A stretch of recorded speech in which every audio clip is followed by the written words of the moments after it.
Passados 2 meses de guerra na Ucrânia, temos aí alguns indícios de que essa guerra vai ser longa, vai ser uma guerra de longa duração. Analisando aí os dois lados que estão envolvidos diretamente nessa guerra, né? Então vamos lá.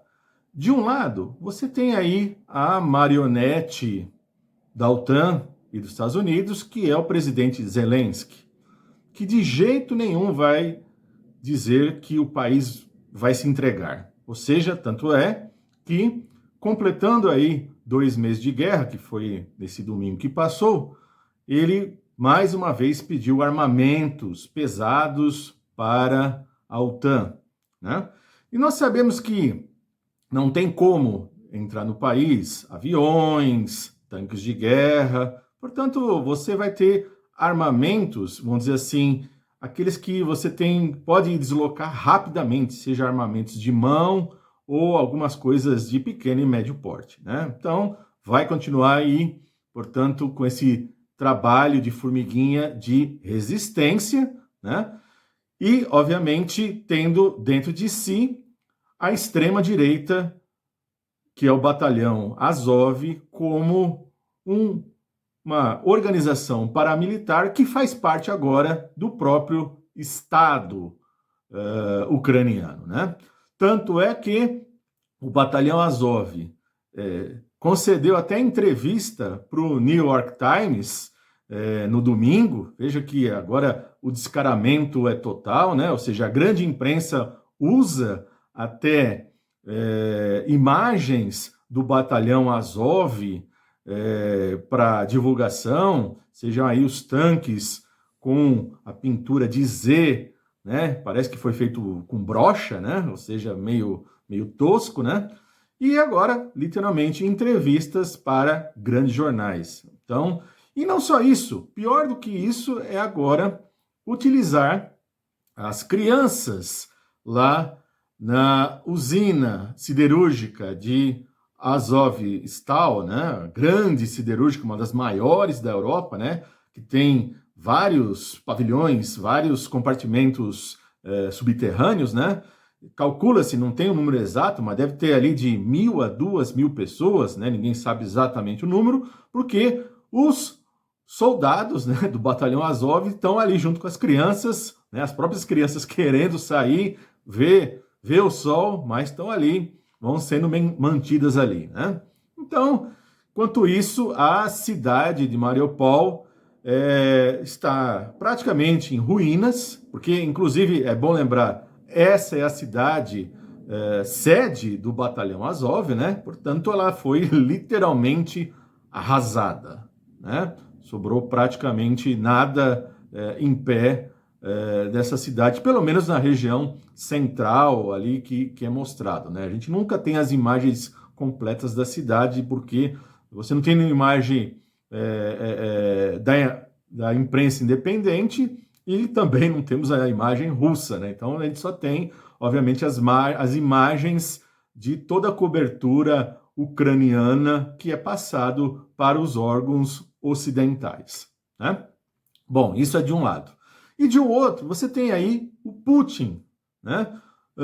O Putin, é bom lembrar, que esteve aí com o seu país envolvido da guerra da Chechênia, que teve 2 guerras da Chechênia, né? A primeira delas ali começada em dezembro de 94, que foi até agosto de 96, o governo russo perdeu, né?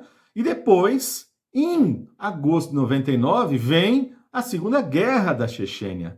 E ela vai durar até abril de 2009, ou seja, 10 anos. Uma guerra que durou 10 anos. Então, vejam, baseado até nisso, dá para imaginar que não há pressa em acabar com essa guerra. Tá certo que a guerra da Chechênia foi algo interno, né, no país. Porém, você tem boa parte desse exército, são os mesmos soldados, novos coronéis, que inclusive foram promovidos de lá para cá, novos generais, né? Alguns também não são novos generais porque eram coronéis.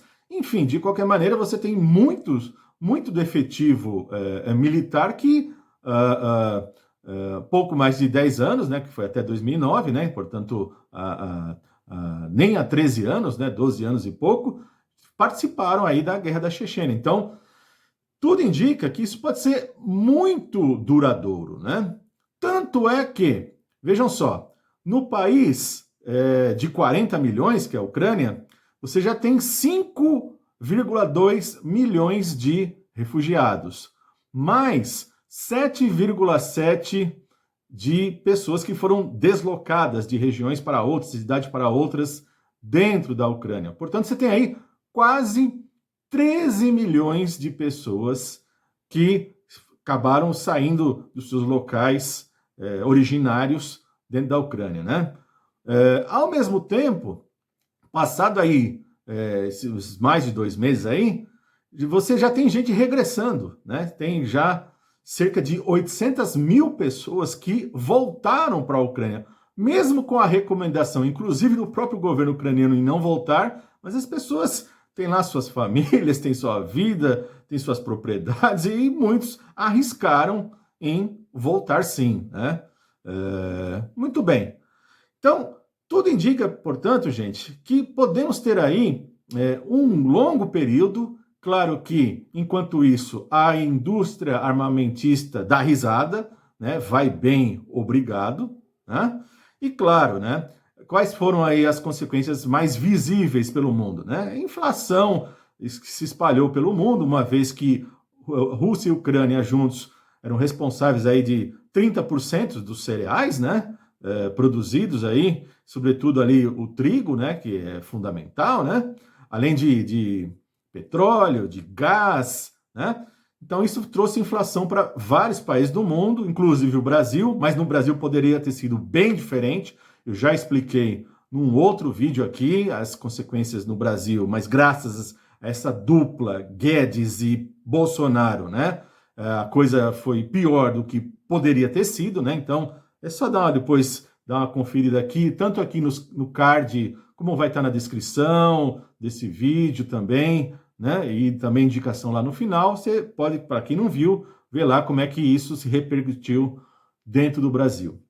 Claro que, além disso, você vai ter simplesmente uma cidade devastada que já é Mariupol, e em seguida você vai ter aí a ocupação de Odessa, que também é a cidade, digamos, a segunda sede aí do batalhão Azov, né? Portanto, ali os russos estão fazendo uma espécie de corredor ali na fronteira sul, né? E isso não é da noite para o dia, porque são cidades médias, né? E cidades que vêm lá dos tempos da União Soviética, com grandes fábricas, com partes subterrâneas, como vocês viram aí, né, da siderúrgica de Mariupol. Kiev, então, tem metrôs ultra profundos, né? Portanto, essa coisa vai se arrastar por um bom tempo, né? Claro que, enquanto isso, vai se aprimorando os equipamentos bélicos, inclusive os atômicos de longo alcance, e, obviamente, diante dessa escalada, né, continua aí, portanto, as tensões que vão se acirrando, né? Claro, por enquanto é um conflito de dimensões regionais, né? Mas lembre-se que já tem consequências, seja na inflação, seja no câmbio que é utilizado para o intercâmbio mundial, ou seja, aquela hegemonia quase que absoluta, quase que plena do dólar em função das restrições que foram impostas à Rússia.